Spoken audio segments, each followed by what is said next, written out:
కానీ నేను మీకు చెప్తున్నాను, ఇలాంటి డ్రామాలకి మనం పడాల్సిన అవసరం లేదు. దయచేసి పడకండి. నిర్ద్వందంగా దాన్ని తీసి పక్కన పెట్టండి.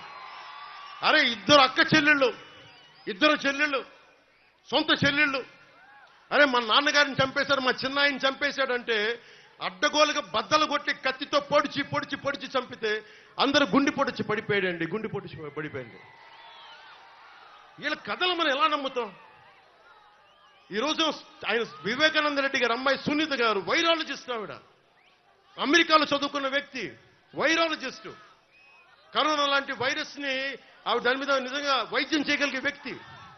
ఆవిడ కూర్చొని నా తండ్రిని చంపేశారు, నా తండ్రిని చంపారంటే ఒక్క పోలీస్ అధికారి దాని మీద మాట్లాడు. CBI central bureau of investigation వస్తే కడపలో కోర్టులోకి వెళ్ళనివ్వరు వాళ్ళని. ఇంత దారుణంగా ఉంటే మనందరం కూర్చొని చేతులు